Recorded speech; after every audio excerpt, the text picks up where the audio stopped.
What'd you get into yesterday, Lane? After I saw you at odds. After the odds couple, what did I do? I went to pick up my son from cross-country practice, and I got some steps in. That's the only time I can do it is like when I have to host this show. Like I usually I prefer to go in the morning to get a little workout in. Yeah. When do you walk? Like you walk here? I walk a lot. I know you do. I get it in the morning. When I get in, listen to a podcast, jot down some notes. Somebody's Locked On Grizzlies or Cover 3 or Night Court or something like that. Listen to something and jot some notes down. Did a fantasy football draft this morning as I was walking around Tom Lee. So because it is the season, and then I've got one tonight. I think mine is not tomorrow. Mine is Monday, Labor Day, and then I try and get one in before I leave. Yeah, before I leave, and it's the one in the morning is incredible. It felt so good this morning. False Fall is here in full force, and I love it. It's incredible stuff. Do you track how much you walk? No.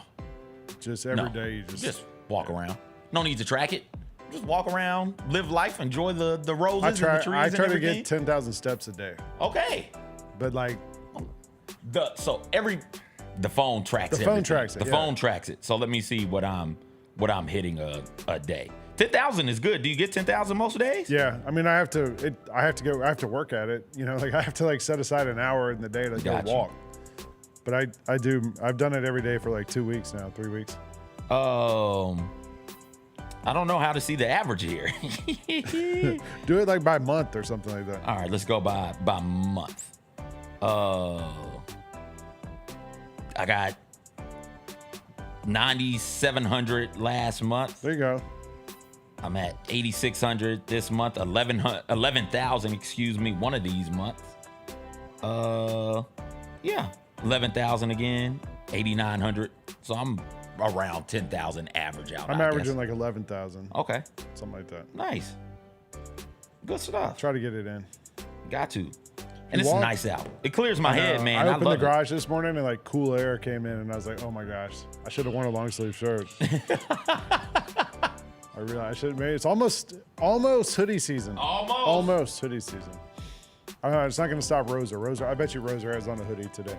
Hey, what's up, y'all? Welcome in to the Jessica Benson Show. I'm Lane Whitaker, CJ Hertz here, Jacob Stockotty's here, and we're going to talk about lots of stuff today. So, CJ, your dad's talking to me in the chat. He says I'm aging in dog years because I'm a dog fan. Oh. So I don't know if that means I'm older or I'm younger than I'm supposed to be. Either way, I'm here. It's Tuesday morning. Lots going on in the NFL today. Last night, they got the deadline today to waive players, get your roster down to, I think it's 53 people. So lots of movement there. They got a live tracker going on ESPN. Lots of WNBA news, notes, stuff going on. Caitlin Clark's logo dropped. We got Caitlin Clark merch from Nike, finally. So we'll talk about that. Michael Wallace will join us to talk about Grizzlies and whatever's going on there. And then we got some MLB news notes. College football news and notes. And then today's TV Tuesday.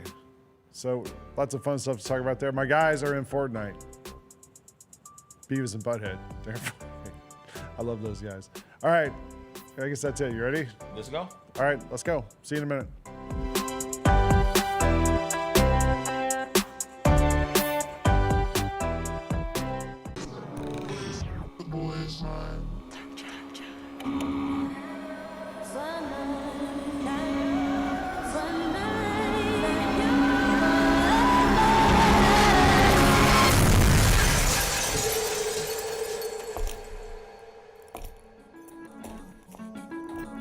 You ready?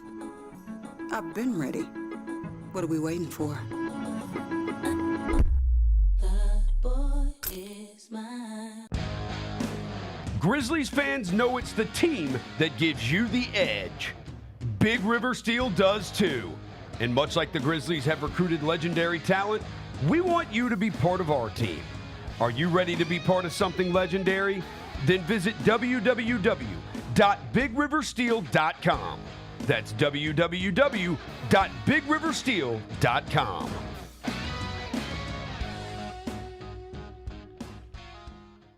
Kroger, shoppers, and Grizz fans. One exclusive last-minute discounted ticket deals texted straight to you. Sign up with the new Kroger Buzzer Beater deal.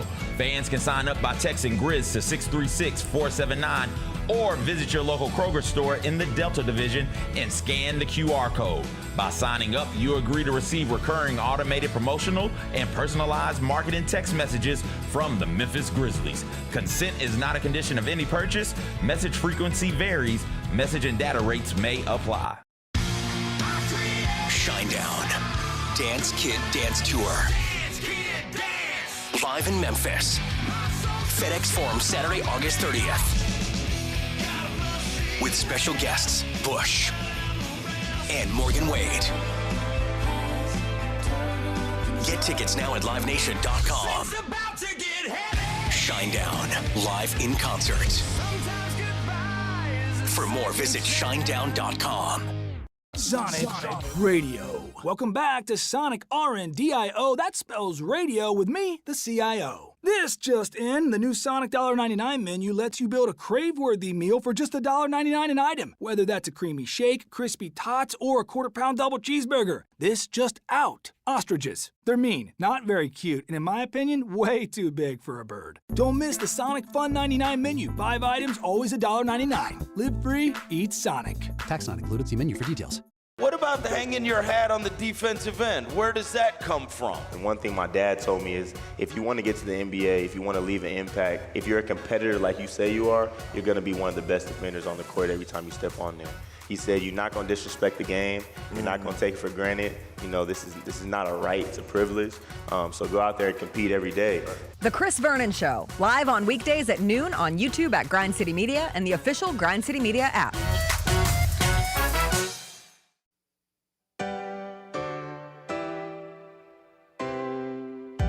Feels great to feel the sunshine. Gotta own a day like it's all mine. Just got paid in his own time. Been working hard, I've been on the grind. I deserve this feeling, having my way. I've been on this healing. This is my day. The sun's out, let's have a little fun now. I wanna let it all out. That's what it's all about. Cause I deserve this feeling, having my way. I deserve this healing. This is my day. Grind City Media presents The Jessica Benson Show with CJ Hurt. Live from the Grind City Media Studios on YouTube at Grind City Media and the official Grind City Media app. What's up, y'all? Welcome into the Jessica Benson Show here on Grind City Media. I'm Lang Whitaker alongside CJ Hurt and Jacob, and we've got a show for you today. It's Tuesday, which means it's time to talk about the NFL, TV, all sorts of other stuff. CJ, as the music was playing there, as the opening credits were playing, I was thinking, when I used to have to host this show, sometimes as soon as that opening credit would play, I'd get a little nervous. I'd start to feel like, all right, I got to carry this thing now. I don't have that anymore. I don't know what that means. Is that good? Or maybe I just don't care anymore? Good. Either way it goes, you're free. Either you're free because you're in the routine and you know what's going on and you're confident and you believe in yourself, or you're free because you just don't care anymore. Either way it goes, doing these types of things, doing a show, you've got to be free. But how you decide to be free is on you, but freedom is the key. But you need some kind of structure. And yesterday we did odds couple from 2 to 3. Yeah. At 3 o'clock we were leaving. I said, hey, CJ, what are we going to open the show on tomorrow? And you said, something will happen. I don't know. Yeah. And we left. And I walked in here at 7:30 this morning, still not knowing what we were going to open the show on, what was going to happen, whatever. But in my heart, I knew, well, we'll just talk. Something is always happening, right? Today, got to get your roster size down to 53, 4 p.m. Eastern Standard Time. So a bunch of stuff is happening. We had a bunch of NFL trades and cuts went on yesterday. Did any of them stand out to you from yesterday? I guess, the biggest news that I kept seeing yesterday was that the Commanders signed Terry McLaurin to an extension. That's a big one. So that settles that mess. I guess that means gives the Commanders some stability going forward. They were great last year. Maybe they take a step forward. I don't know. That reminded me, the McLaurin thing reminded me some of what was it? It was Chase, right? Or was it Higgins? It was one of them last year who had a similar type situation. It might have been both. Where they weren't there for preseason activities and they were a hold-in basically, and then they got the deal done right before the season got underway, and then the person came out, and it was Chase, because I'm pretty sure I had him in fantasy. The first 2 weeks of the season, he looked like he was rusty, and then boom, the next 3 or 4 weeks he really takes off. So here's hoping that McLaurin doesn't start off rusty for Daniels and the Commanders, because they need him. They need that threat out wide. Daniels can do so many things. He's such a dynamic quarterback, and he's a pretty good passer as well. Being without your best receiver, though, it's not a whole lot of quarterbacks who can survive that, right? Patrick Mahomes, Lamar Jackson, Joe Burrow can, but because T. Higgins is right there, but Burrow throw in there, Josh Allen. Also, it matters. And like that's it. Everybody else needs their best receiver. It matters out if there. your best receiver is good.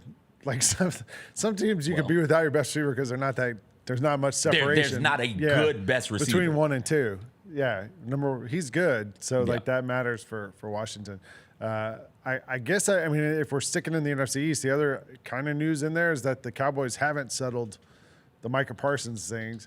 We were talking about that off the air a little bit, that maybe this means they go into the season without Micah Parsons extended, with him still on Operation Shutdown or whatever he's doing, laying on the bench laying on the trainer's table during games. Like maybe he still has a back injury going into the season, but whatever reason, we're now 7-8 days away from their first game, and he doesn't have his extension. So I don't know if they try and trade him, if they keep him. Are they Monday? They play next Thursday. Oh, they play Thursday. Okay. Yeah. So 9 days from now. Gotcha. But but that's the first game of the season. They play at the Eagles to open the season. I don't know. I feel like they'll figure it out, right? They've got to. You think so? Parsons is a what defender? He is a top 3 defensive player in the NFL. Certainly top 10. Top 5 for sure. Top 5. I would say. Top 5 for sure. I would say top 3. You don't just not have that happy on your football team. The Cowboys went through this with Dak. They went through it with CD. I think they went through it twice with Zeke. They definitely went through it one time with Zeke, and all of them were at least top 5 in their position at the time. Dak, you could maybe argue if you wanted to that he wasn't top 5, he was top 10. Either way it goes, they were tops of their position, and all of those deals ended up being done. I don't know what it is about this one with Parsons that makes Jerry Jones and the Cowboys say, hey, no, we're going to draw a line in the sand here. We're not going to pay this guy. That is where I get confused as to why this is the stance that they are taking, because that defense without him, there's no pressure, and then if there's no pressure, there's nobody who can cover back there. Yeah. And the Cowboys, when the Cowboys were good, like 2 years ago, they were good 2 and 3 years ago. They had back-to-back seasons where it's like, oh, this Cowboys team is pretty good. They were good in part because that defense was so good at taking the ball away. And if you don't have somebody who can get pressure on the quarterback and be a disruptor in the backfield, you're not going to get those easy takeaway opportunities. You're just not. I don't fully grasp what the Cowboys are doing. And you look around, McLaurin's got his deal. What's my man's name for the Bengals? Trey Hendrickson. He got his deal yesterday, so they're good to go. He'll be out there for them week 1. And Micah Parsons is just sort of sitting here twiddling his thumbs. And I feel like it's the same type of situation with both Hendrickson and Parsons, in that defense without that player is bad. But then the two of them handled it differently, right? Like Parsons hasn't done anything. He's had a back injury. He's been moping around, complaining and stuff. Hendrickson didn't show up at camp at the start. I remember I might have been hosting here that day too, where he just took off for Florida when training camp started. But then he got there, and he's been part of things and kind of been a quiet holdout as they negotiated it. I don't know. I feel like easier. The Cowboy way is to be obstinate. It's easier to be quiet in Cincinnati than it is when you're playing for the Cowboys, right? Like everything. If Hendrickson was on the Cowboys, he would be noisier because we'd be paying more attention to everything he's doing.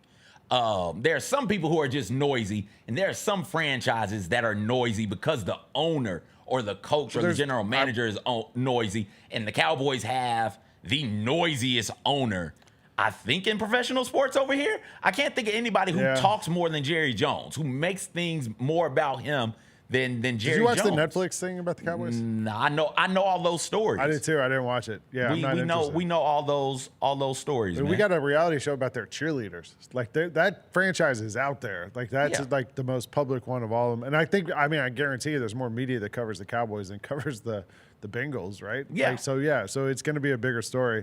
I would say Henderson's the better player of the two. So, okay, if Hendrickson is a better player, and you said Parsons is top 3, who's ahead? Who else is ahead of him? TJ? Yeah, probably. Okay. So TJ, Hendrickson. Maybe Parsons. Myles Garrett? Might be in there. Okay. Did you see the clip of him the other day? He got asked about getting a speeding ticket at 100 miles an hour. Was his shirt on or off? Because I only want to see Myles Garrett with his shirt off, dog. It was weird. He was in the dark. Like the background was lit up, and he was in the dark, and they asked him, and he was like, I only want to talk about the charity event we just had at the bowling alley. He wouldn't talk about it. I thought so there's all these people getting cut right as we speak. I'm looking over this live tracker on ESPN. The Falcons released linebacker Ronnie Harrison. Texans interested in free agent. Okay, why are we talking about the Darius Smith? Like, is there anybody interesting in there? Yeah, I'm getting there. The one that I enjoyed was that the Tampa Bay Buccaneers waived Desmond Watson. Okay. Who played at University of Florida last year. And his claim to fame is that he weighs 450-something pounds. He's listed right there as 449 pounds. If you Google him, he's listed at 434 pounds. Some of the headlines say he was 464 pounds. I don't know what it is. I think once you get over I don't know what the line is, CJ. Once you get over 425, maybe, it doesn't really matter anymore. Maybe it's once you get over 4. Listen, I think once you get over 380, you just big as hell, dog. Like I don't know what to tell you at that point. I don't either. What was Goose? What was Tony Siragusa? Siragusa? He wasn't over 4. Okay. I don't think so. But this dude, I don't know if you've seen all these clips for the last month he's been in training camp and they didn't let him play because they were like, you got to get in better shape, buddy. So he's just been talking about doing laps, walking. Yeah. He's just walking around the practice field. I don't know how many steps a day that man was logging, but it had to be at least 15,000, 20,000 steps a day. Lots of walking from Desmond Watson. And I guess he didn't get into the shape they needed. At Florida, he played defensive tackle, but they also used him as a fullback in those short yardage situations. I guess the Buccaneers are I don't know. I guess they just thought we can't use you. I mean, they also have don't they have Vita Vea? They have some big dudes on the defensive line. What was my man's name for the Packers? Is it? Why do I want to call him BJ Raji? Yeah, I feel like there was a Raji. Yeah, and he would do this after making a play. This is all he would do. And Aaron Rodgers had the belt, and he would grab the belt from sometimes and get a sack and just do this and work his hips and work his belly. Wasn't he big as hell? We've had. I'm looking at the heaviest players in the NFL history. Okay. Desmond Watson, 6'6", 449. It says 449. All right. That's probably a little low, but we'll say 449. We'll run with it. Refrigerator Perry, who we all thought was the biggest ever, was 330. Yeah. Nate Newton, 335. Okay. Aaron Gibson, okay, 375. This is just according to AI, so who knows if this is true or not. But let's see. Aaron Gibson. Well, this says Aaron Gibson was 410. Okay. Trent Brown, 380 from the 49ers and the Patriots. I just looked up BJ Raji, 334. Mekhi Becton. So he's 100 pounds bigger than big people. Terrell Brown, 403. Nate Newton, 401, according to this. All right. Brian McKinney, 386. This says refrigerator pair is 382. That's like a 60-pound difference. Well, I don't know which one is it? Yeah. Maybe it depends what time in his career it was. But yeah, I don't know. Desmond Watson apparently let go by the Buccaneers. So I would assume there's going to be more guys all day long getting cut. The Giants cut Tommy DeVito, full hero, which that leaves them with Jackson Dart, Russell Wilson, and Jameis Winston as their quarterbacks. We were watching highlights this morning on SportsCenter, and my son said, Jackson Dart's pretty good, right? And I was like, no, he is not. He's sort of in the Bo Nix category, right? No. because Bo Nix had a really good season if last Jackson year. Dart has a good season this year, Then he'll be in the Bo Nix. What Bo Nix was last, like he has potential to be what we Bo saw Nix in college. was last To me, year. that's what they both are. Okay, I'm with you. It's just you got to at a certain point be willing to say, okay, I'll come off of that thought, and I'll come off of it if I look up week 9 and Bo Nix is still playing like NFL Bo Nix, and less like Auburn Bo Nix when he lost all of the talent on the offensive line. What's going on in Cleveland? Are they still with 4? From what I know, they traded Kenny Pickett. Oh, okay. Kenny Pickett traded to the Raiders because their backup, Aiden O'Connell, broke his wrist out 6 to 8 weeks. So Kenny Pickett is going to be that backup in Oakland behind Geno Smith. And that gives the Browns Joe Flacco, Dylan Gabriel, and Shedeur Sanders. So they have like 2 rookies and a 40-year-old dude as their quarterback this season. They're not going to win any games anyway. I think Joe Montana could be their quarterback, and they wouldn't be a very good team. But whatever. This is what we got now. So. Okay, so they're clearing. They got one quarterback gone. Yeah. They got to figure out what to do with them other 2. Yeah. Well, I guess they keep all 3 of those. They got rid of the other guy, Tyler Huntley. Yeah, they cut him. Yeah, the guy who led them to the game-winning drive over the weekend.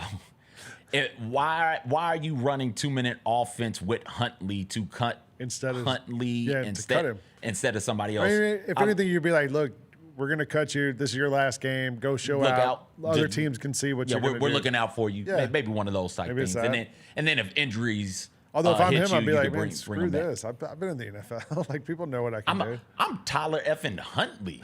I'm Huntley, damn it. I'm a Pro Bowler. That dude was a Pro Bowler. Yeah.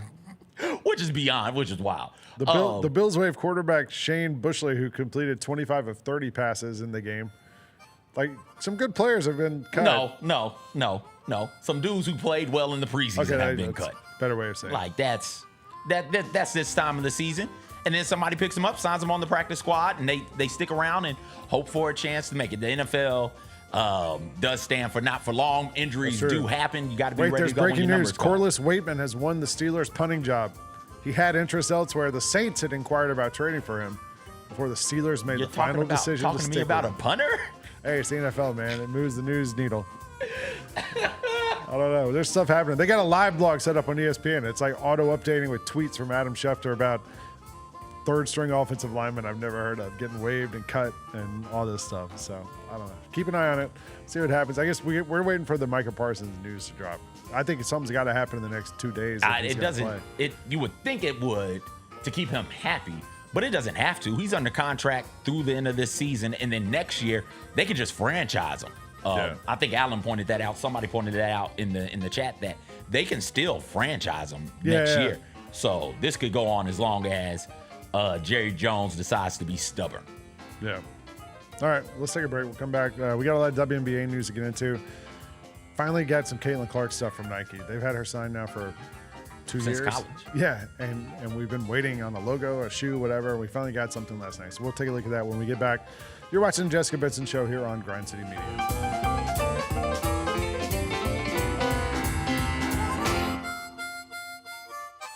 Scotty Scheffler ran away with the Open Championship this weekend. My God, this guy, he's not real. Have we reached the point with Scotty Scheffler where you don't have to care a thing about golf, but you still know there's a dude named Scotty Scheffler who is awesome at it? He is solidified himself as one of the greats in the sport. At this point, probably of all time. The Gary Parrish Show, live on weekdays at 10 a.m. on YouTube at Grind City Media and the official Grind City Media app.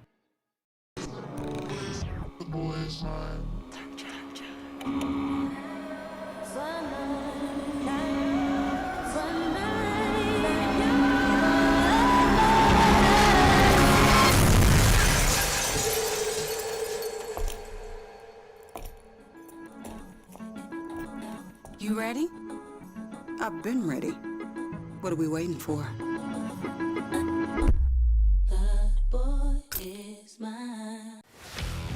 Let's face it, there's a lot of trash talk in basketball, but the great teams let their performance do the talking. Like Ford F-150 with Pro Power on board, a class-exclusive industry-first feature that turns your truck into a mobile generator and leaves the competition speechless. Ford F-150, official truck of the Grizzlies.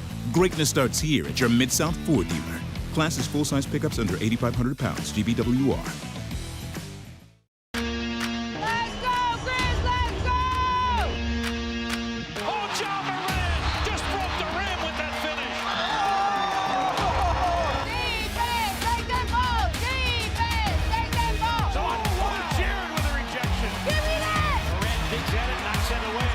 By Pickett. Bob, Brandon Clark. On that rail.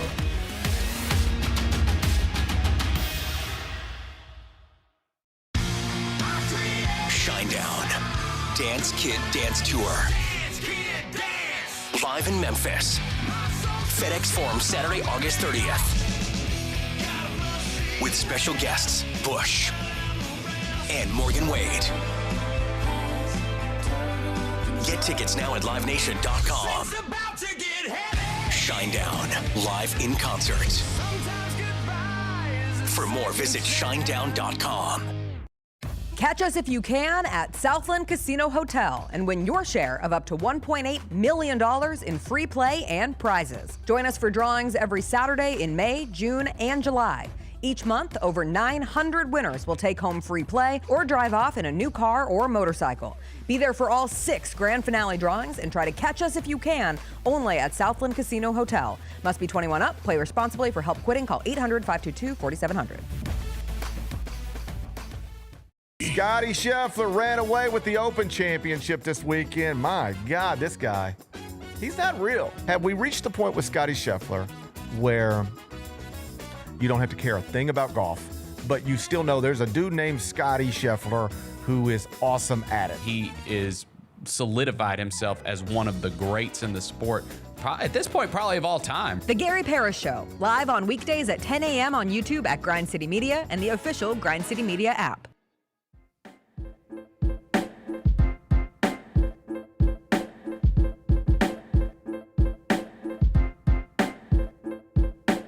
Y'all, welcome back to the Jessica Benson Show. Lane Whitaker, CJ Hurd, Jacob is all here, and Michael Wallace joins us now live from the loft at his house, apparently.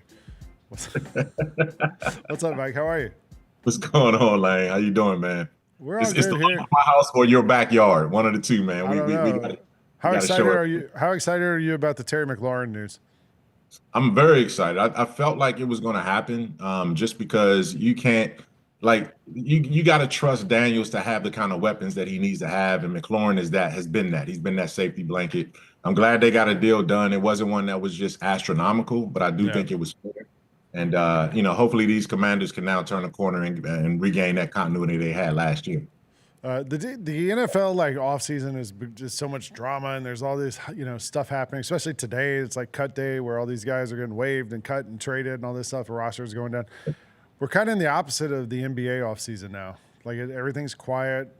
No one's all the roster moves have been made except for maybe Russell Westbrook, but everyone else is kind of set. We know what's happening. The Grizzlies, we haven't heard anything in a while. Are we set now going into the season? Is this what we got? I think so. When you look at how the roster is constituted, you pretty much plug the holes that you had up front. In some ways, I think there's another minor move that you can make. You got to figure out what you're going to do with that third two-way. You have another roster spot that you can figure out some things to do. There's always going to be room to do some things in training camp too. You always end up having, a guy that you thought was going to make the roster end up getting cut to create room for something else. So those are all things that's going to take shape, starting at the end of next month. I mean, we're literally, what's today, the 26th? We're 32 days away from the start of training camp. So, that's going to happen real soon for the Grizzlies. Right now, you're right. It's in this little lull. But I think for the most part, we've seen the major moves that they're going to make, and they're going to lock in with these guys they have right here. The one guy who's kind of playing right now and active is Santi Aldama, who re-upped in this offseason. I've seen posts like he's playing with the Spanish national team. EuroBasket's coming up. What do we expect from Santi this year? I'm just thinking most of the time when we see guys play international ball in the summer, they get kind of a bump heading into the season because they're in shape and they're kind of in form and all that stuff.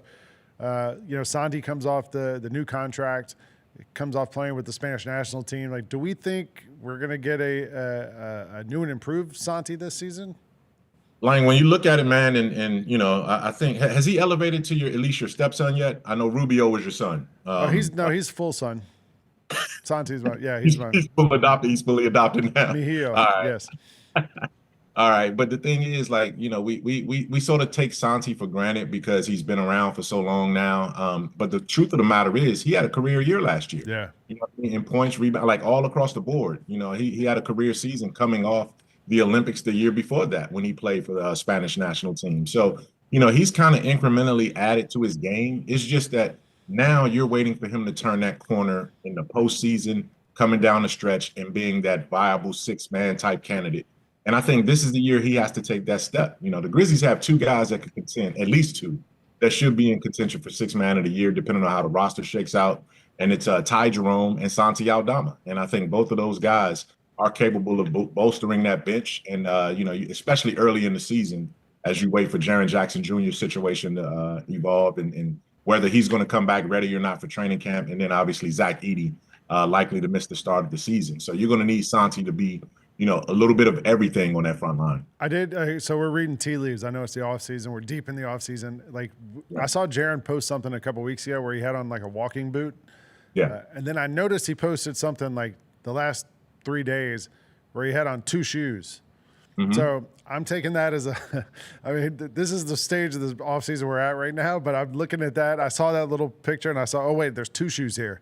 So it made me think like maybe Jaren's on the right track at least to being back and being here at a good time frame.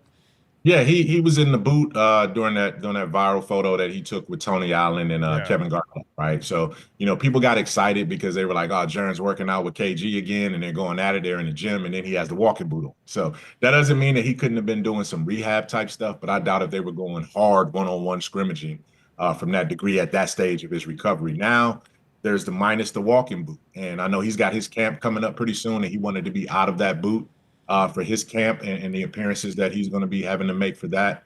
And then you go into training camp after that, off-season ramp up, which is middle of September, and then training camp late September, early October. So, I don't think, remember last year, he got the hamstring on day one, training camp, and then they took it easy with him. I think they're going to take it easy with him. Again, there's no reason to rush him, but I think it's trending towards him, being available right around the start of the season. I would say, if not before that. Link, you brought up EuroBasket. Like, how excited are y'all for this year's EuroBasket? Is there anything in particular y'all are excited to see, both from a Grizzlies perspective and just from an NBA? Like, I'm a basketball fan. I want to see what these dudes have internationally. Mike? What, for me, it's when we have our guys, the Grizzlies guys are involved, and certainly Santi has been involved for a while. A couple years ago, Jaren was involved. Years before that, you had Jonas Valanciunas involved, and Kyle Anderson was involved with Japan or China or something. Right, and so you want to see those guys, and you want to see what kind of shape they're in. I want to see Santi continue to dominate because he is the elder statesman now. He's the focal point of that Spanish national team. But for the most part, I like to use the month of late August and September and just dive completely into football, man. That's the one month where I can really just get in to the beginning of football season. What those guys are doing in basketball, we'll reconnect in about 4 weeks. But right now, man, I would say I'm 80-20 football oriented versus basketball oriented. It starts tomorrow. EuroBasket starts tomorrow. Spain plays. No, they don't play tomorrow. Serbia plays Estonia. Sweden plays Finland. There's like 7 or 8 games that start tomorrow. I kind of want to see Jokic play. I know like there was a question if he was going to play or not play, but I love watching him play no matter who he's playing with. I kind of like seeing him play out there. We saw Giannis is playing for Greece. There was that clip that went viral of him smacking his teammate in the head during the huddle the other day. Yeah, did you see that? I think Luka's playing with Serbia, Slovenia. I think he's Slovenia. Yeah, Luka got injured the other day, but he's okay. Like he had somebody fall into his leg. It looked terrifying for a second, but he turns out to just have a bruise. He's fine. So there's a ton of NBA players playing in EuroBasket, and it should be pretty cool to watch, especially there's a lot of countries in this thing at the start. Like Great Britain has a team. Like everyone has a team. So as it gets kind of narrowed down the next few weeks, I think it'll be better and better as it goes along. It's so close to the start of training camp, though, man. It seems like this tournament is right on the cusp of ending right around, you get 2 weeks before you got to come back and report for training camp. Yeah. I remember, a couple of years ago, those guys basically had a 2 week off. They had 2 weeks off before they got back into training camps. And, it's so close, man. And you just got to be extra careful with your guys, especially those marquee guys like, you're talking about right there. Yeah. And Spain plays on Thursday morning at 7 a.m. against Georgia. That's my favorite part about Go Dogs. About them, not that Georgia. Favorite thing about the international side of things, they play over there. That means I wake up and sports is on the TV, man. Yeah. That's exciting. Yeah. Mike, you said you were 80-20 football. What's some football storylines you're keeping up with? McLaurin's got signed, so your team is good. You got the quarterback. You guys were talking HBCU like heavy right before we went on the air. Yeah. Like you guys are this is your season right now. Yes, it is. Yeah. Yes, it is. We had not celebration, but we had the MEAC SWAC kickoff challenge. I think, challenge kickoff. I can't remember how they do the last two words. We had that on Saturday, and Mike and I were sharing our thoughts off air about Southern. I'll let you go, Mike. What you think about that game? North Carolina Central Southern. I thought North Carolina Central looked very, very good. Their running game was right on point. Southern is supposed to be a serious challenger to Jackson State, and we'll get into more of that on the HBCU huddle. Hey, when does that drop? Do you know? The HBCU huddle? Oh, it drops Thursday. It drops Thursday. Right here on Grind City. It's a Grind City Media subsidiary, y'all. Go check it out. It's Grind City Media, and CJ's on the ones and twos and driving us, and we got Ronnie Williams with us now. So check out the HBCU huddle, man. You won't want to miss it from that standpoint. But back to the point that you were making, man. It's one of those deals where everybody's excited about football season, and now we're here. But the other storyline, McLaurin is signed. What are they going to do with Micah Parsons? Like everything happens in that NFC East. And it's going to get done. Jerry's always done this. He did it with Emmitt Smith way back in the day. He did it with Michael Irvin. He's done it with, all of the players that have come through. Dak Prescott a couple years ago. There's no way that he's not going to get Micah Parsons. Somebody help me out real quick. I was a kid for the 90s Cowboys, so I was in and out, right? I don't remember everything. Didn't he wait till like 2 or 3 games into the season to sign Emmitt Smith, who had held out? I believe so. Emmitt Smith was a couple of weeks into the season, and and they ended up winning the Super Bowl when he came back. You know what I mean? If I'm not mistaken. So these things can drag on, but Jerry always fights a good fight. He talks crazy and says all kind of inappropriate stuff, and at the end of the day, he gives somebody the biggest contract at their position, and that's been the trend. And I think that's going to happen with Micah Parsons as well. And I have no love for the Cowboys. I do not want. I want to see them chaotic, but it's going to end appropriately for them. I've got a fantasy draft tonight. Mm-hmm. My fantasy league, I've been in 15 years. My team, Bad News Kennels. We have a game. We have our draft tonight. Wow. Shout out to Michael Vick. Michael Vick making debut on Thursday with Norfolk State. That's right. His coaching debut. We got this draft tonight, and it's an auction league. You have $200 budget you got to spend. You get to spend it however you want on your players. But you got to kind of go big on one guy, at least one guy. You got to spend a lot of money on one guy. And this draft's in 12 hours, and I'm trying to decide who I'm going to go big on. Like, if you had to bet on one NFL player to just have a monster season, maybe it's Derrick Henry. Maybe it's Jamar Chase. Maybe it's somebody like that. Where are you picking? I don't know. That's what I'm trying to decide. I got today to figure out who I really want to. Is it Saquon Barkley, or is he worn down from last season? I'm trying to decide who. I think Jamar Chase is. If you had one guy to go big on, who would it be? If I had one to go big on, it would be Jamar Chase. It would either be Jamar Chase or maybe even CD Lamb. Right, a healthy Dak Prescott will do wonders for that Cowboys offense. Those two in there. I don't know. Speaking of Dak Prescott, probably go quarterback there also. A Lamar Jackson, Josh Allen, Jaden Daniels, Joe Burrow, one of those 4 quarterbacks I'd be willing to go big on. I'm trying to think of a running back. I can't think of a running back where I would say, okay, because to me the 3 best running backs are Saquon, Christian, and Derrick Henry, and it's like, whoa, wait a second. All three of them can't be good again this year. I know. They all can't. They've had a lot of mileage on those bodies, so I would just be uncomfortable going big on one of them. Yeah, that's the problem. Is I'm afraid like one of those guys is going to get hurt. Yeah, or something like that. I don't know, Mike. Who's your like? We could almost look at this as like a preseason MVP pick, I guess. Oh yeah. I mean, you can't go away. See, like I think Patrick Mahomes is going to be on a revenge tour to reestablish himself with the Kansas City Chiefs, and whoever his number one receiver is, that's the guy. I would say, go to that guy and load up on him because he's going to put some yards up, and he's going to, that Kansas City team is coming for it this year for sure. Well, a lot of people are like fading Travis Kelce because they're like he wasn't the player. Him. Yeah. I agree with that. But whoever the target is that he's going to draw the double team away from, whoever on the other side of Kelce is going to be the guy that gets to. I mean, it might be Worthy. It might be Rashee Rice. We don't know like what his future is because they still haven't figured out his suspension thing. So I don't know. He's a guy. I mean, quarterbacks are cheaper generally in these auction leagues just because you can get them for like those running backs are going to go for like $50 plus, maybe up to $60. And if you have a $200 budget and 14 players, you spend $60 on Saquon Barkley, you got $140 left for 14 players. And then Saquon mess around and gets hurt week 2, then you're screwed. But listen, I understand not predicting and the difficulty in predicting injuries because they just happen.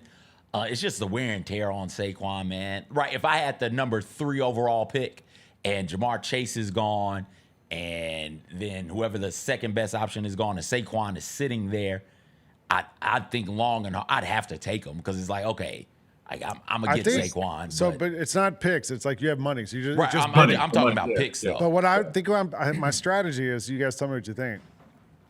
I'm not going to spend over 50 for anybody.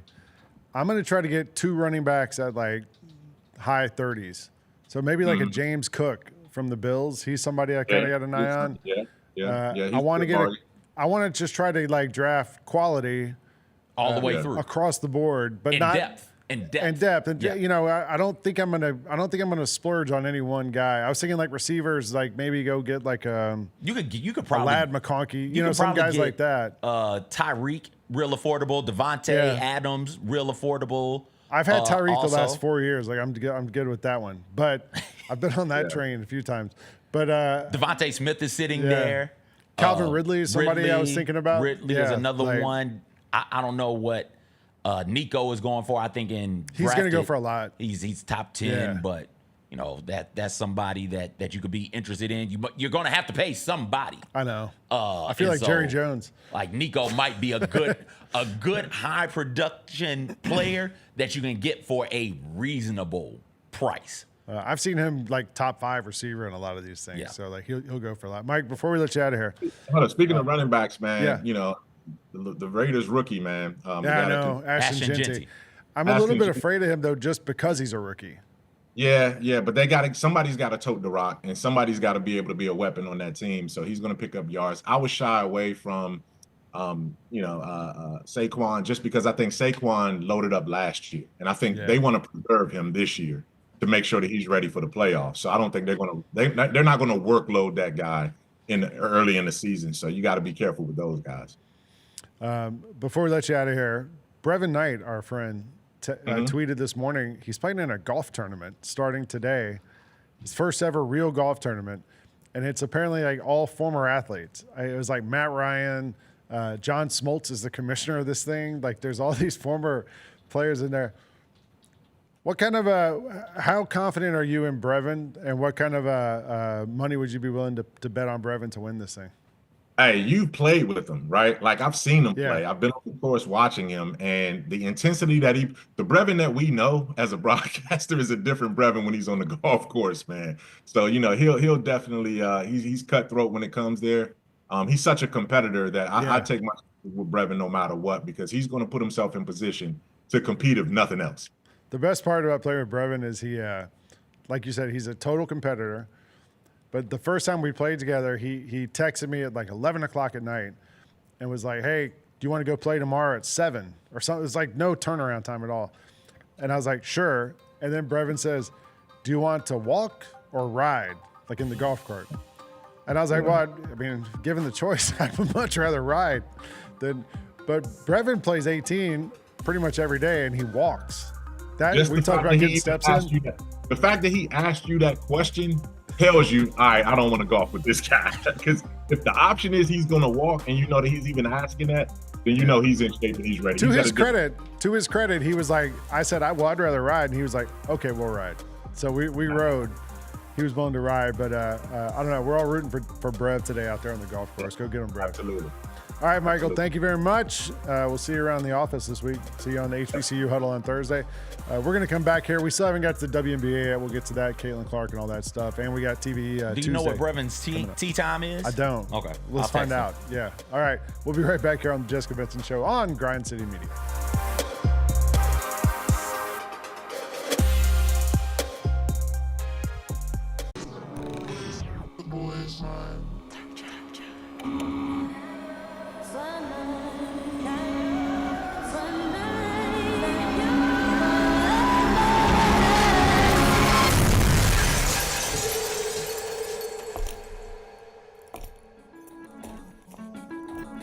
You ready?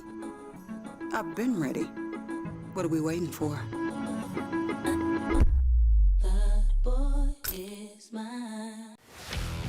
Let's face it, there's a lot of trash talk in basketball, but the great teams let their performance do the talking.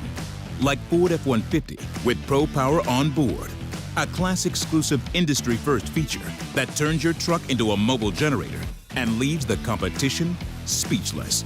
Ford F-150, official truck of the Grizzlies. Greatness starts here at your Mid-South Ford dealer. Class is full-size pickups under 8,500 pounds, GVWR.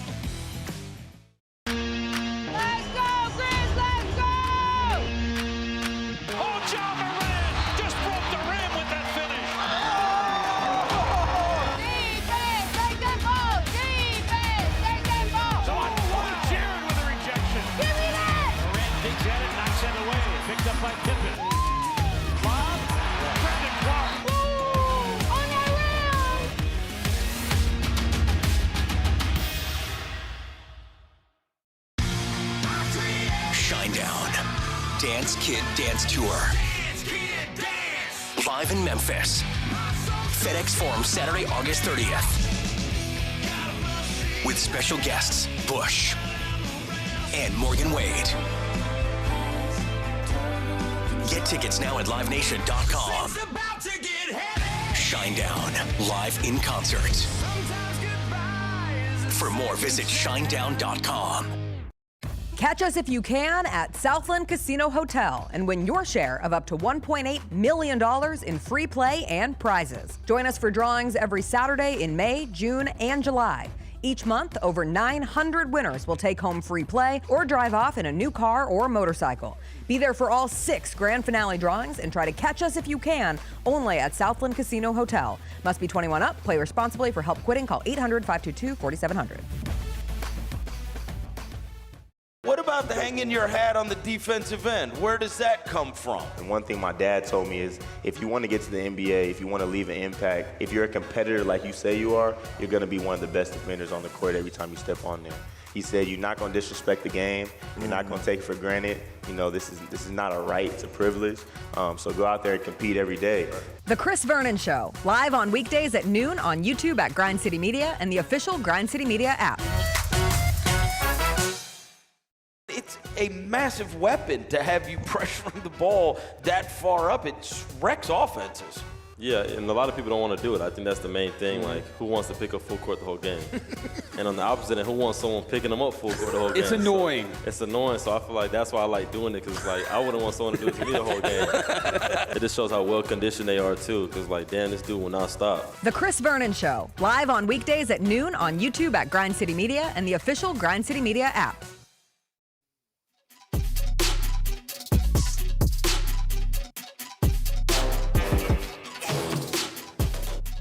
Talk about being on time, Jacob. Get the 3, 2, 1. We're back. You're watching the Jessica Benson Show here on Grind City Media. I'm Lang. He's CJ. He's Jacob.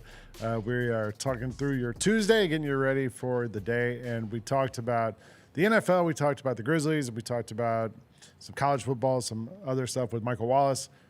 CJ, let's talk about some WNBA. What's the latest? What's the latest from the WNBA? We can start with the games, and then we can get into some of the other stuff Caitlin. off of the court. Games-wise, the Aces won their 11th straight game. I'd like to humbly apologize to the Aces. They caught an ass whooping, largest ass whooping ever by a road team. I think they lost by like 58 points, August the 3rd or something like that, to the Lynx. I was like, okay, this Aces season is done. I'm all the way off of that bandwagon. I believe in none of them. You stuck a fork in them. But all the way in them. They were done. Yeah. Like, they're done. Yeah. They're done. They weren't. 11 straight. Yeah. 11 straight. Asia Wilson, first WNBA player to have 10 plus 30-point games in individual seasons ever. She went off last night, again, as she is prone to do, and they managed to clinch a playoff spot. These chicks we talked about it, went from 9-11 midway through July to clinching a playoff spot, and now in the driver's seat for that number 2 overall seed. They play the Dream tomorrow, if I recall correctly, and that's going to have huge playoff seeding implications. So that happened last night.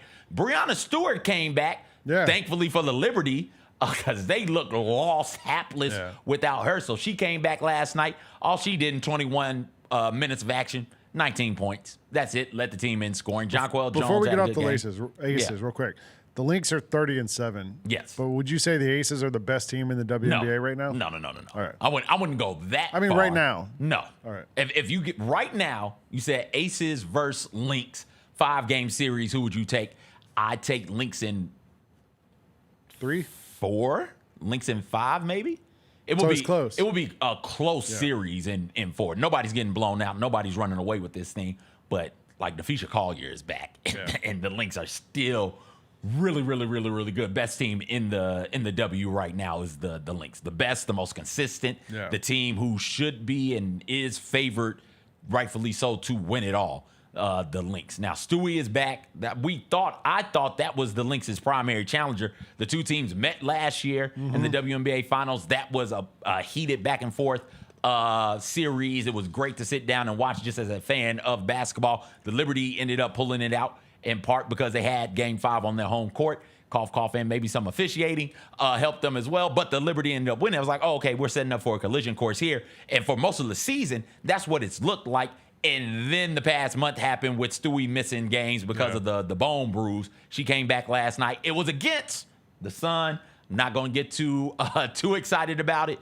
But, like, they did manage to beat the Sun, who should now, Lang, if you look at the standings, I think be in sole possession of dead last in the W. No, the Stars are still. I mean, the Wings are still dead last. Yeah. God, dag blasted. They've I believe in you, Connecticut. I believe you have the ability to finish dead last in this The thing. Sun and the Sky, which funnily enough, are both 9-28. The Wings are 9-29. So just one more loss. Okay. Yeah. And then they'll be there. Yeah. Stewie came back and she debuted her Stu York collection. The hat came out yesterday. She was wearing a T-shirt as well, so that dropped from a bit of the fashion perspective, the merch perspective. I love Stu York. Excuse me.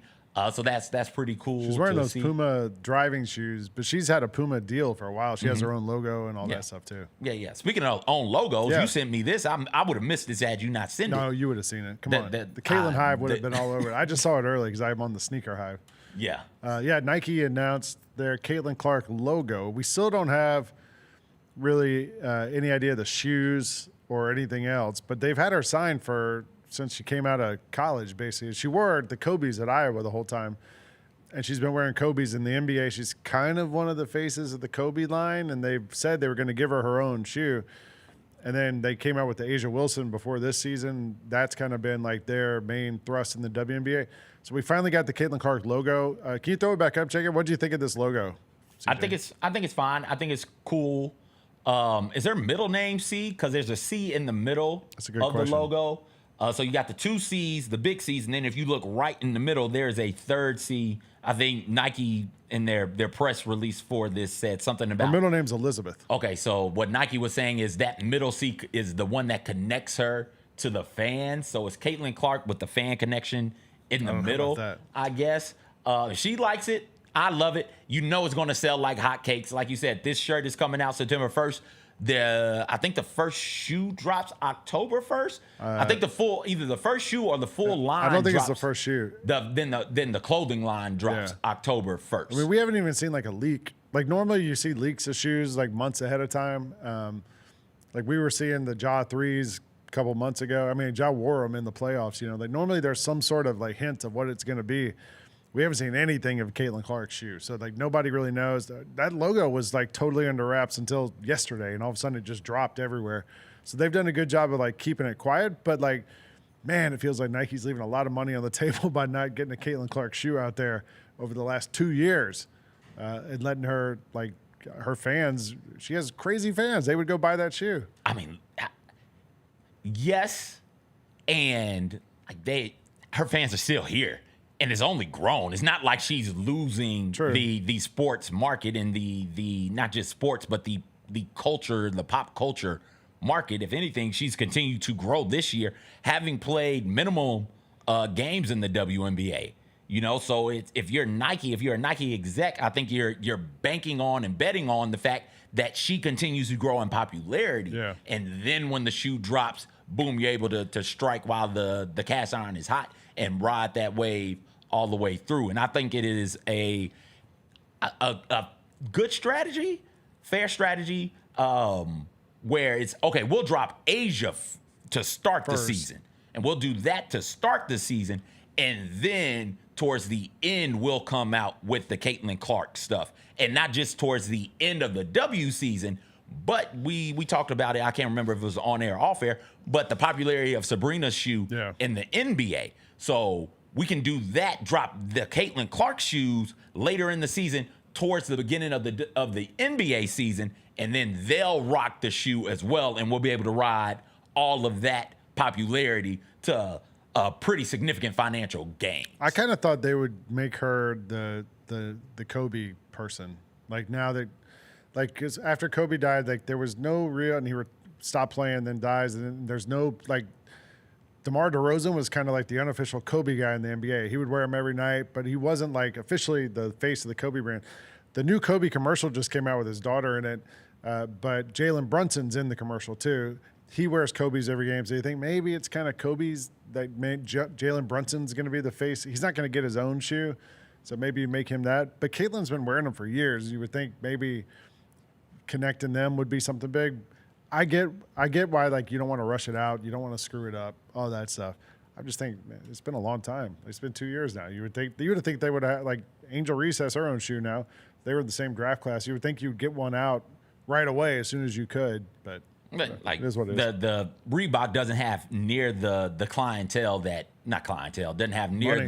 the money, but the players that Nike has. Yeah. And so you've got to kind of, you don't want to step over somebody else. But don't you, wouldn't you put Caitlin ahead of some of their NBA players in terms of popularity, in terms of absolutely I would. Importance, like culturally? Absolutely I would. But that, just because I would put her ahead of them doesn't mean that the shoe should drop before theirs. Although I'm trying to think of like NBA players with signature shoes that you would rate her ahead of, just in terms of like popularity and importance, and I don't really know who there would be. Like Giannis is probably bigger than her, right?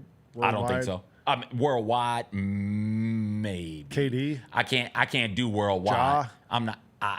Listen, I would have Caitlin Clark right now here ahead of everybody you just named. If we're just comparing them based off of popularity and nothing else. All of them are super popular, no slight or disrespect meant to anybody. But these are the conversations that you have to have if you're a shoe executive and you have all of these people if under that's you. True, then like why are you making shoes for all these other people? Because they make money. What do you mean? Yeah, but I'm saying if she's more popular than them, she'll make you more money than them. Yes, but you'll presumably. Yeah, Sabrina Ionescu has a shoe that comes out every year. Like, you'll make more money than them, but they also make you a ton of money. True. So it's about maximizing how much money you make from her and how much money you make from the rest of them also. Yeah. Right. So it's a tough line to walk. I'm not into the shoe business for this very reason, because I wouldn't know how to manage all of these different individual brands. Because you're bringing up the Kevin Durant and the John Morant. I'm just saying, but like Nike guys, you got to throw LeBron in there and Michael in there, and then you got to throw Ronaldo in there, as well as some Tiger you got to throw in there. So it's a large roster of really, really popular, culturally significant athletes that they have. They just have to find a way, and I think I like the way that they've managed this so far. Go ahead, like I said, Asia comes out and everybody's all over the Asias, and rightfully so. They're a cool looking shoe. And then you drop different colorways as the season goes on, and boom, right at the end of it, it's like, okay, we gave Asia about 6 months here. March? I did it come out April, March, the Asias? Yeah. So about 4 months, we'll say. And then boom, right at the end of the season and right before basketball on the men's side gets started, both collegiately and professionally and collegiate women's basketball, we can drop the Caitlin Clarks. And now we've got both of them, the Asias and the Clarks, both existing simultaneously, and we can make money off of both of them in doing so like this. The Fever, if she's playing, and they get a playoff appearance, maybe they roll her out with one of her shoes. Is she gonna play? Huh? Is she gonna be able to play? I don't know. play? That's what I'm saying. If she's playing, this soft tissue thing. That is one of the other big issues with her this season. Is maybe they're just waiting until next year because they're like, maybe she's had all these injury things, and we want her on the court. Although she's still a rock star when she walks into these arenas. What if she's wearing the new shoe and she gets injured again? Like she re-aggravates it or whatever. Yeah. Like that would be terrible PR. So yeah, but she's she could wear them right now and people would flock in and be like, oh, those are the new Caitlin Clarks. Those are the Caitlin Clark ones. Yeah. She the Fever game, they played against the Lynx on Sunday, and she walks into the arena. Everybody loses their minds. Caitlin Clark, ever the gracious superstar, walks around and signs as many autographs as she can, right? It's so often that in the NBA, when somebody is injured, they just don't travel with the team and they're not interacting with the fans. Caitlin Clark seems to, and everybody in the W, seems to understand, hey, I have a job to do to help grow this game. And so if I'm not playing, that sucks. But I need to be there because these fans want to see me and interact with me. And I feel like everybody, all the players know that, not just Caitlin Clark, and all of them do that. And that's part of the reason why the league has grown to the point that it has now, where it is got a $2.2 billion TV contract, and you got all these expansion teams coming in, 3 expansion teams with a buy-in of $250 million. And why I can't understand for the life of me why you have this type of momentum for the first time in the women's game, and you as an owner and you as a league decide, all right, we're just not willing to negotiate with the players, and we just don't want to give them any more of this pie, any more of this share. There was a report out there that it's not looking likely that the collectively bargained agreement between the WNBPA and the WNBA gets done by the deadline, which is October 1st. And that is so very, very concerning for somebody like me who enjoys watching the WNBA games and watching the action and connecting with the players on the court and off the court. I just don't understand why you wouldn't say, okay, let's give them a little bit more of this pie. They've earned a little bit more of this pie. I think eventually they will. I mean, it's all. You think this is a Micah Parsons type thing, where eventually they get it done? The last NBA lockout was 2011, and that's when David Stern was still the commissioner. Under Adam Silver, they haven't had a lockout, so I would assume they'll figure this thing out eventually. Like I think after the playoffs, they're gonna. I bet you. My guess, because I think it doesn't. The CBA ends before the playoffs are over, I think. So I think what they do is they say, like, all right, we're gonna, like, let's both agree, let's wait till after the season.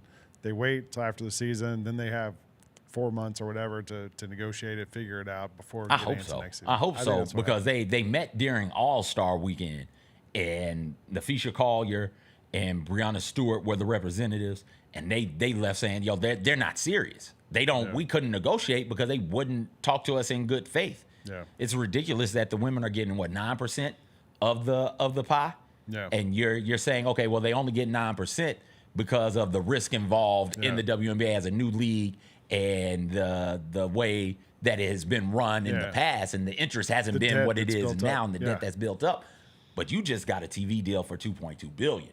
You're bringing in $750 million in expansion teams alone. You look around at attendance, not just with Caitlin Clark featured games, and not just when the Fever are at home and coming to town. You look at something like what's going on in the Bay Area with the Valkyrie and how they're selling out all of their home games. Vegas is routinely packed. Where the Liberty play at Barclays is routinely packed. There is a swell of energy and interest and excitement in this sport.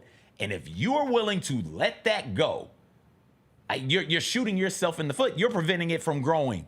You are, not the players, not the fans, because the players want it, the fans want it. Do you as an owner want it, or do you want to, try and lowball people to keep as much of the pie as you can? You better be careful. They're going to clip this and make it look like you hate the WNBA and put it on those documentaries. Listen, check it out. I love watching these leagues play. Right? I love watching the athletes play. I love watching the coaches coach and the general managers general manage. At times, I feel like the owners can be a tad bit greedy. At times, I feel like the owners don't really value the thing that they have, or at the very least, the owner thinks they are the most important part of this thing. And they aren't. Shout out Jerry Jones. Listen, I wasn't going to say anybody by name, Lang, but you called it. We knew what you were talking about. That's just, ridiculous to me. Again, there's so much interest. You have to be willing to say, okay, we'll figure this. We trust me. I'll trust you. We'll, like you said, we'll get this thing done. But from all the reports that are coming out there about the conversations between the two groups, the WNBPA and the ownerships, like that, no. That's why they're wearing the shirts. Pay us what you owe us. That's why they're wearing those shirts. It's ridiculous with the interest what it is now. It is ridiculous to think that in this off season, all of these women are going to go overseas and play basketball because they get paid more in Russia some damn where, right? Like, that's absurd. That's just wrong. There's money here. There's interest here. Pay them. I don't want to sit through a lockout in the W lane. My summers is long enough. I got nothing to get me to football without WNBA action. We're going to connect you with Jaren's mom, get you part of the WNBA Player Association legal team. You can be in there arguing with these guys. Ms. Jackson, let me know. Let me come in. I am willing. I don't want to argue. Right? I can't articulate all of the points that need to be articulated. I want to flip stuff over, though. I will come in and recklessly flip over a chair and a table and throw things off somewhere, right? Like call me in as I'll be the bad cop. Y'all be the good cop. I'll just come in hitting tables, yelling obscenities and things like that. You come in with the pay us what you owe us shirt. And and y'all be like, oh, we got to get him under control. Get out. Whoa. Carry me out. And then y'all can get... Mark Tatum will take you in the hallway. There we go. And leave Adam Silver to handle the business stuff. A couple other things I want to get to before we get to TV Tuesday. There was an awesome baseball moment last night. In the Cardinals game, I don't know if you saw this. Wilson Contreras, longtime Cardinals player, used to be a catcher, plays first base now, struck out, got called looking on this strike three. And if you watch the pitch, it's pretty much down the middle. I don't know why he wasn't that mad at this pitch, though. The strike two was like way inside. And they watch this pitch. That's a strike. But that was strike three. He gets called out, and the umpire says something to him. I don't know what it is, or he says something to the umpire. And they get into it, and he loses it. Look at this. And then Ollie Marmol's out there. All the coaches are out there trying to hang on to him. They can't. At one point here, he throws his bat, and it hits one of the hitting coaches. Like, I think it's like, do your job.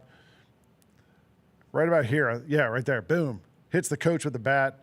Goes in the dugout. Would you do this, CJ? You like to rabble-rouse. Watch what he throws. I'm a rabble-rouser. I am. Whatever he throws, I support. I'm down for whatever he throws next. A bucket of bubble gum. No, wait a second. No, I'm not throwing bubble gum. All over the field. Wait a damn minute now. It's all those bats and helmets and gloves and it's cleats. Not chewed. It's like dry. But it should be chewed. I value bubble gum. Were you here when we had the bubblegum conversation? No. But are people chewing bubblegum anymore? I'm not. I am pro bubblegum chewing. So I would not disrespect bubblegum in that way. Makes my jaw hurt. Yeah, well, you got to chew it for like 10 minutes and then get rid of it. Yeah, I can't. My teeth can't handle it anymore. I played golf on Sunday, and the guy I was playing with, we got to like the 14th hole, and he pulled out an Uncrustable sandwich and spit out a piece of gum. And I realized like he'd been chewing that gum for the last 3 hours. And I was like, man, like I think my jaw would have been aching after 3 hours of bubble gum. Although that bubble gum is all wrapped. It's not like it's just raw gum you threw in the grass. You could pick it up, put it back in the bucket. Okay, so somebody like a The ball boy boys, yeah. go out, pick the Couple gum ball back boys up. that's their job. They run out Go there. get the bubble gum and bring If it you back to ever the go dugout for me to to chew to on. an MLB game or even like the Redbirds game, sometimes you sit behind the dugout. When the game ends, sometimes they'll just take that bucket of gum and just throw it up into the crowd. So all the kids, all the people sitting up there, you just take all the gum you want. Or sunflower seeds, like they throw all that out there.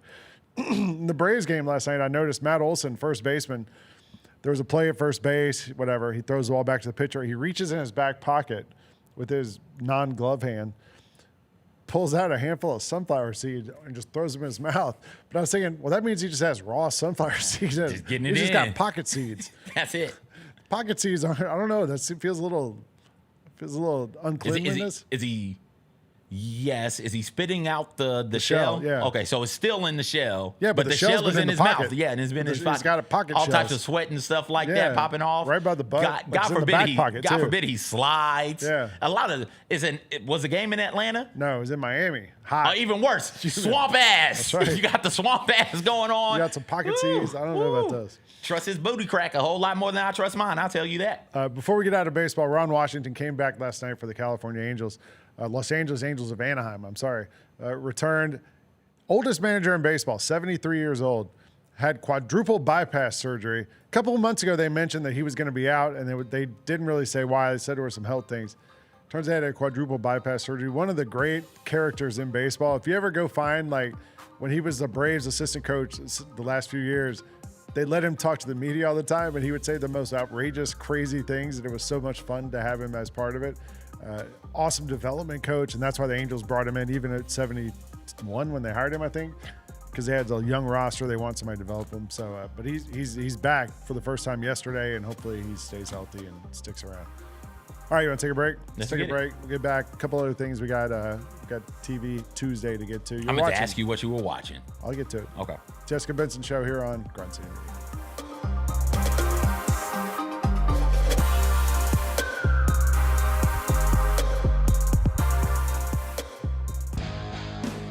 Grizzlies fans know it's the team that gives you the edge. Big River Steel does too. And much like the Grizzlies have recruited legendary talent, we want you to be part of our team. Are you ready to be part of something legendary? Then visit www.bigriversteel.com. That's www.bigriversteel.com.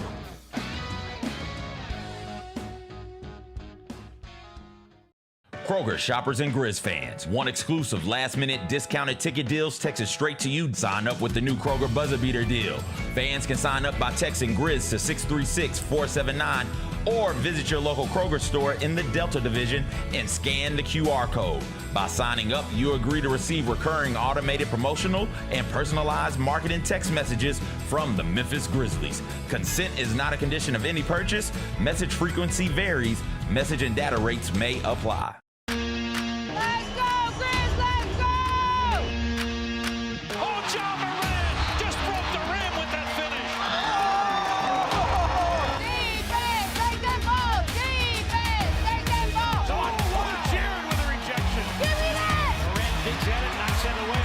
By Pickett. Bob, Brandon Clark. On that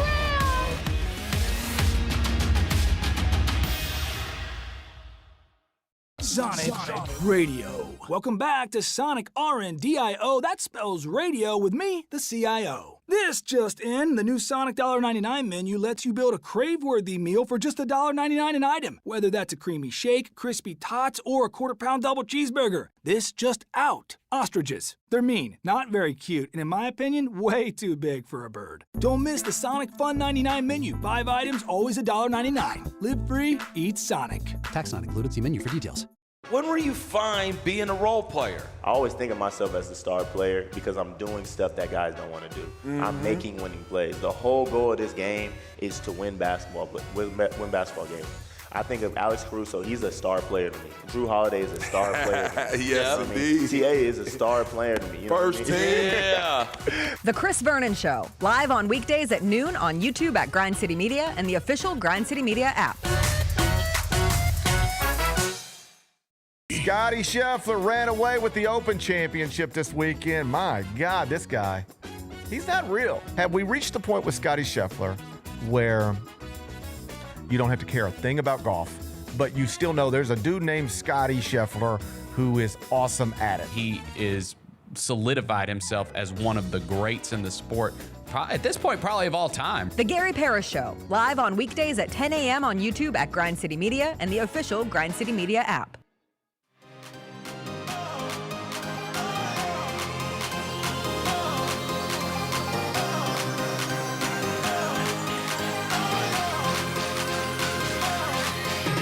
What's up, y'all? Welcome back to the Jessica Benson Show here on Grind City Media. Real quick in the chat, CJ's got a hand up. Alexandra Smith says, that's Hachu. That is a Japanese candy. So I wouldn't be throwing Japanese candy out there into the field. It's not a gum?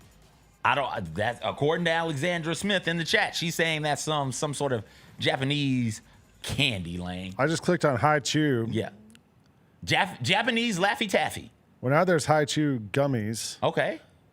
High Chew is a Japanese fruit candy, Japanese snack food. Okay. So you just threw the Japanese candy. I don't think there was a whole bucket of Japanese candy in that dugout there. I think there was some gum in there too. Why do you not think it was all Japanese? Because I know I know they chew gum. Like that's the number one thing in there. Okay.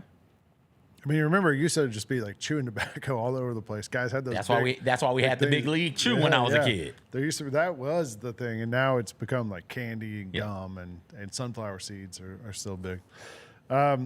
Alexandra in the chat says it is good though. Oh, it is good. Yeah, I can see that. It looks tasty. All right, let's get to some TV Tuesday. CJ, you asked me what I was watching. We're gonna get to that later because the thing I woke up and saw this morning that made me excited was the latest collab with Fortnite. Fortnite always has all these collabs. I'm a Star Wars guy. My guy in Fortnite is Luke Skywalker wearing Crocs. But the avatar I use is Luke Skywalker. They had a whole Star Wars collab they had like the Star Wars cantina and stuff in the game. That's still, some of that's still there, but now they've moved on. They've had comic book collabs, all these other things. We got a new one. Beavis and Butt-Head are going to be in Fortnite. They had King of the Hill in there recently too, so you could play as those guys. Like I might have to be Butthead in the game. I might Which have one to is change Butthead? The blonde one. Okay. You said you weren't a Beavis and Butthead guy, really. Nah, I couldn't get into it, and it was, I'm a kid when Beavis and Butt-Head is popping, and then by the time I get to be like a teenager, Beavis and Butt-Head is sort of fading. I told you I think I was in high school when it started. Okay. I can't remember. One of my buddies videotaped it. I told you how old it was. And one day we were messing around at his house, and he's like, hey, watch this show. We had no idea what this thing was, and it was hilarious. It was just them watching music videos and making fun of it. You should try the movie, CJ, the Beavis and Butt-Head movie they made. Nah, I'm not sure if I should, Lane. It's great. Beavis and Butt-Head Do America. I remember the movie. It's really funny. David Letterman's in it. David Letterman does one of the characters. Like, I don't care about David Letterman either. Like that brand of humor, it doesn't hit me. I don't know why it doesn't hit me, but it just doesn't. And I can do at that same time. I was big into The Simpsons. I could do The Simpsons. That's fine. So it's not like the adult cartoons threw me off. Demi Moore is one of the main characters. Listen. Bill Clinton is a character in the movie. Not him. He doesn't do a voice, but Bill Clinton's in the movie. Anyway, Beavis and Butt-Head are going to be in Fortnite, which is a fun little thing to play. I'm trying to see when it came out. Beavis and Butt-Head, in your mind, is a top what adult cartoon? I don't think of it as like. What do you consider a cartoon? Animation. Like, but do you consider does it have to be a show where there's a mystery and we have to solve it and we pull the mask off at the end? No. Like, because to me, the funniest thing about Beavis and Butt-Head was just them making fun of music videos. Like later there were shows where it's like a full half hour and they're, we got to go to school. Somebody's got to clean up your room and all this stuff. There we go. To me, the funnier part is just them screwing around, laughing. I think they're top 10 like characters. Okay. You know what I mean? Like they're and Mike Judge is a genius, the guy who does the show and invented them, and then King of the Hill and all these other ones. The other one he did that's awesome. I don't know where you can stream it. He did a show. It was like Tales from the Country Music Tour Buses. Did you see that? No. And they would interview they had one about George Jones, the possum. one of the great country music people of all time. He's the one who got so drunk one night his wife took his car keys and he rode his tractor to the bar so he could okay. But they'll have like people tell the stories and then he animated these stories, sort of like Beavis and Butt-Head. They're really, really funny. And there's so many like ridiculous country music stories like that, you know, from people. The Beavis and Butt-Head 93. So 93, I am high school 5. Yeah. Or 6. I'm 5 going on 6. I do like King of the Hill. Like I love King of the Hill. That's my into the Beavis and Butt-Head conversation to the universe. Because Hank Hill was like a neighbor or something like that on Beavis and Butt-Head. But I love King of the Hill. The Butt-Head universe. Yeah. All right. Hey, you said you use Hulu TV, right? Or I do. And part of the reason I use Hulu is because I was on Sling and I loved having Sling. But like 2021, 2022, they had a dispute with Disney. During college football, the heart of college football season, I go to sit my black ass down on the couch to watch some damn college football, and I got nothing. I got no ESPN. I got no ABC. I got none of the ESPN Pluses. I got nothing because Disney. SEC Network? Nothing. Yeah. I got nothing because Disney pulled all of their stuff off of Sling TV. And so after that, I just bit the bullet and was like, all right, this evil-ass, greedy-ass mouse wants all of my money. Here, take it.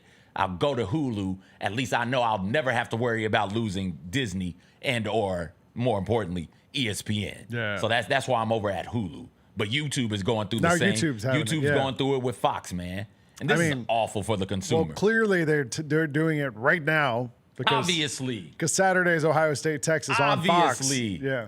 So they're going to have that game is on Fox. It's on Fox on Saturday. Oh, my gosh. Fox also, apparently, I was reading this, Fox runs the Big Ten Network. Okay. So, like, you miss Fox, you miss FS1, you miss the Big Ten Network. Like, all the Fox properties are now, 4 days before the college football season kicks off at earnest, are going to be off the air. When I lived in New York City, how about this one?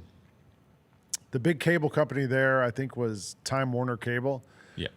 And the Knicks games were all on MSG Network. Like, they have their own network. They got into a battle with Time Warner Cable, and the games weren't on TV in New York City right when Jeremy Lin went crazy on the Knicks. No.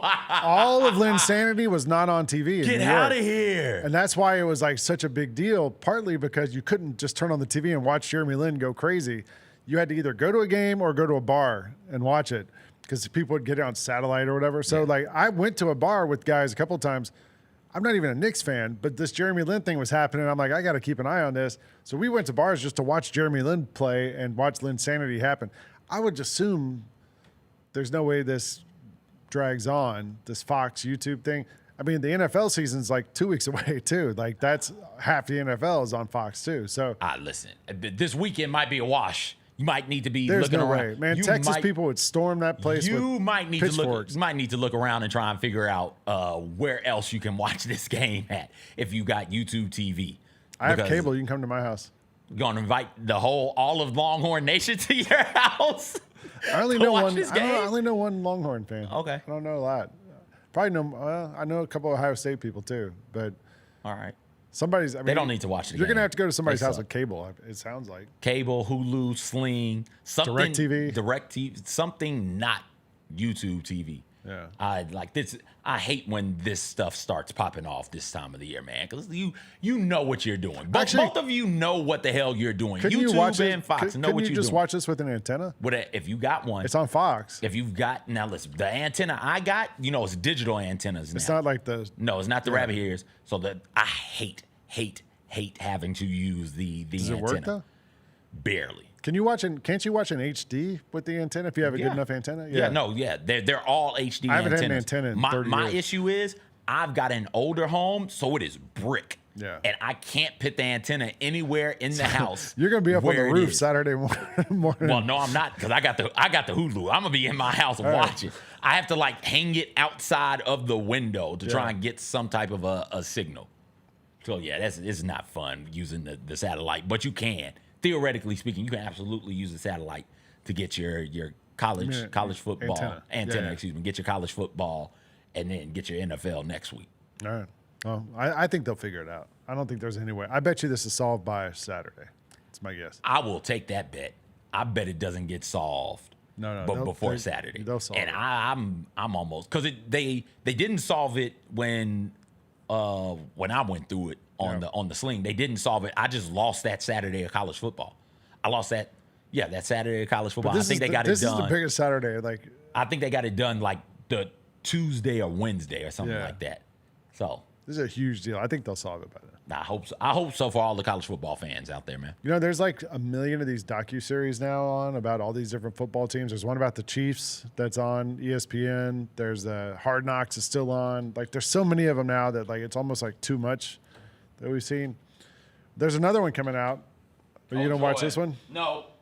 UNC football. You don't want to see the Bill Belichick docuseries on Hulu? It's on Hulu. It's on your network, CJ. Yeah, no, I have. Look at that picture. I have. So very, very, very, it's very. like Bob Dole. I have very little interest in any of these like sports docu-series that take place in season. I have absolutely none. In a UNC one. I got nothing. You don't want to see the behind the scenes of a 4-8 team in the ACC? No, because you know that Jordan Hudson is involved. If you're showing me Jordan Hudson and Bill Belichick interacting in their relationship, like getting to the nuts and bolts of that, I will watch that. I'm not going to watch some sanitized version of your football season the way that you want it to be portrayed. No, I'm not doing that. Yeah. No. I was out the Hard Knocks. I remember Raiders Hard Knocks. Yep. It's like, I'm going to give Hard Knocks one last try. They had great stories. Waller was there, and he was talking about his battle with alcoholism, and they even went to a meet. They didn't go inside, but they went to an AA meeting with them. There were some real charismatic dudes who ended up getting cut and placed on practice squads. I remember specifically one of the guys was running down on kickoff coverage, and his father is in the nosebleeds, whistling, so proud, beaming, smiling all over the place. And the guy comes over after the game, he's like, "Hey, I just want you to know, I heard you whistling on the field." It's like, oh, that's so touching. There were some real good moments in that Hard Knocks. They didn't give me anything on Antonio Brown losing his mother effing mind. No, they didn't. They showed him shopping for a house in the mountains. The Antonio Brown. Remember they showed his feet were all jacked up, like he showed no socks on. The feet. And that was all. That was it. That's all I remember. They didn't talk to me at all about the helmet thing. Remember, he was trying to sneak his helmet in there. They didn't talk to me at all about the sexual assault case they ended up catching as well. Antonio Brown is doing all types of crazy shit. And they're like, no. Hey, let's talk about this guy's battle with alcoholism over here. It's like, oh, okay, I know what this is now. I think the problem with Hard Knocks is it's the same stories every year. There's like, hey, there's the undrafted rookie trying to make the team. There's this guy who's been around for a while. He's trying to hang on for one last year. The problem, it's always the same because things. they've got a formula. Yeah. And they're going to run that formula into the ground, and it's not really what's going on now. Like I said, it's a sanitized, watered-down version of what's popping off at practices to make the NFL look good. Have you watched it at all this year? The Bills? No, I haven't either. No, I hadn't watched it since whenever that Raiders one was that 2019, 2018? Whenever the hell that Raiders one was, that was the last one I watched. Like, okay, I know what the formula is. I got it. I'm excited for football anyways. I'm going to watch regular season football whenever it comes out. I don't need a propaganda machine to get me excited about football. So the Falcons were on Hard Knocks. When was that? Like 8 or 9 years ago. The Falcons were on there. One of my buddies and I still quote one line from that show. It was when Devontae Freeman was a rookie, and they show him like going apartment hunting as a rookie. You know, like still hasn't signed like his big money deals yet, so he's kind of trying to. And he goes to look at this apartment. It's like a complex, a nice upscale apartment complex, but it's an apartment complex. So like the bathroom was pretty good, you know, but not like the nicest, all marble, whatever. But it had a bathtub in it. And on the show, Devontae Freeman walks over, climbs into the bathtub, leans back, and he goes, "Boss life." and so my friend and I, we still text each other all the time, "Boss life." Nice. Boss life. Are you watching this? What? Hulu. Not Hulu. The UNC. No, definitely docuseries. Okay. Did you watch the SEC one? I did. The Netflix one? Yeah. It was sort of like SEC for dummies. Yeah. It was like, hey. And that's the other part of this. Yeah. Vanderbilt's not very good. They're trying to get better. There's like a whole episode on that. I saw it. Right. Yeah. Like I know it was what fine. happened. It was well last done. season. Yeah. The cool part was that Vanderbilt-Alabama game. Like they actually had cameras at that game. So like they had the pregame and halftime of Vandy, like upsetting Bama, which was cool. But like I'm a Georgia fan. Georgia wasn't in that thing at all. Kirby Smart was probably like, F this. Like, we don't need this. There was a lot of kind of other stories I would have liked to have seen that weren't. And it was good, but it's just like I don't really need to know those stories. Gotcha. What are you watching right now? I finished the Hurricane Katrina documentary. Yeah. What was that on? On Hulu. So this is the anniversary of that week. Yeah. From 23rd through like 31st or 30th. It was at the end of August. And so there's another one on Netflix that is dropping either to yesterday or today. Did it drop today, Jacob? It came out today. That I'm. This one did such a. Ryan Coogler is one of the producers on this. This does such a good job of telling that story. I don't want to get caught up comparing and contrasting the two. I'll probably sit down and watch the Netflix one as well. But this docuseries is a 5-parter, and I shed, and we talk about crying all the time on this show, and I think that crying is one of the purest forms of emotion, right? Like if you're moved to tears, you can be moved to tears based off any emotion. And if an emotion moves you to tears, that is a very deep emotion. And I was moved to emotion, episode 2, 3, and 5. Moved to tears, excuse me. And the only reason I wasn't moved to tears, episode 4, was that I knew it was going to be rough. And I purposefully was like on my phone trying to numb the pain. Some of the things that get discussed in episode 4, it just makes you sick. Like there's an active knot in your stomach. My wife watched it with me. And episode 4, episode 5, then we're done. So we did that on Sunday. And after episode 5, we kind of sat in silence. We sat in silence, and then it was like, hey, tell me about what's going on in your head. And as she's talking, the tears are coming out. And I just have to get up and give her a hug. It wasn't the hurricane that did those people in. It was a lack of care, compassion, and competency. When you have a disaster like that, it shouldn't turn into a tragedy. The disasters are going to happen. You could be as prepared for it as you can be, but you can't predict everything. But once the disaster ends, help has to come. And help did not come for those people for a week. To just stop and think, this is something that everybody, I'm not trying to give too much away, but these are things that if you live through it, you know about. Like, it's etched into my brain forever because I was of age when this popped off.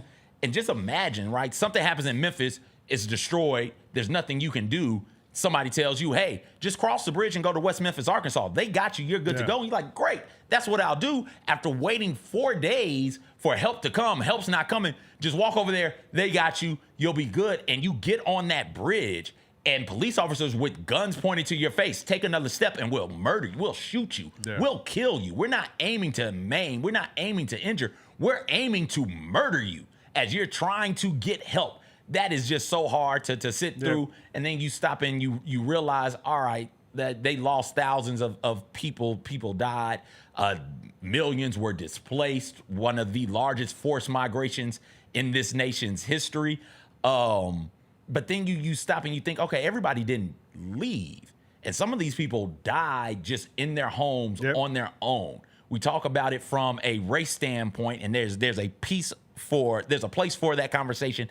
Absolutely. I don't have enough time to get into it right now, but it's a conversation about poverty. It's a conversation about elderly. It's a conversation about the disabled, because those were the people who weren't able to get out of their homes. So if you're an elder person and you got a walker, and the people who normally come and check on you had to flee the city, and they think everything will be okay, we'll be back tomorrow when the storm clears, and you're like, okay, everything is good the first day, and then the levees break, and you're like, oh no, water is up to my ceiling. Like, you're just going to drown there. That we just left those people to die, and it didn't have to be that way. It's a great documentary. Sit down and watch it, man. The weekend of Katrina, my wife and I were in Florida. We were in the panhandle of Florida, not far, across the panhandle from New Orleans.